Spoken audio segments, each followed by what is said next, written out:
Oh, di puro kahoy na dito. Oh, forest na dito.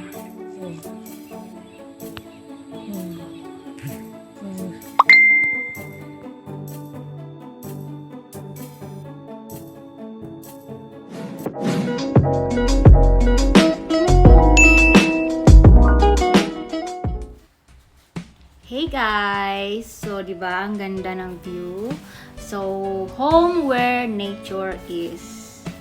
Yes, nature is not a place to visit, it's a home. So, kaway-kaway dyan sa mga taga-probinsya. I love this place and could willingly waste my time in it. So beautiful, so many stories to tell and share. It's just extraordinary, amazing. Living in this kind of nature is like fulfilled dream because it's already happened in my life and I'm so proud of it. Not just beautiful and peace, trees breathing alive. Look at that. In nature, everything is perfect. The art of God. Thank you, Lord. Amen. I'm lucky and grateful to experience all of this, guys, because I'm proud, Provincianang Bicolana. I was born and raised here.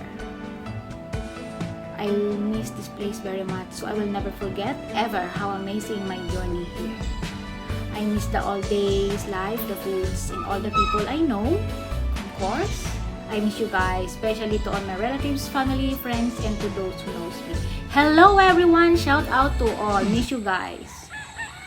So, we welcome natin ang mama ko na vlogger. Thanks mama. Love you. Kamading auring yan. Oo, yan sa pinagbalayan naman ay big. Puro ngawat. May mga tanong sa mga laro ng mga nuyog.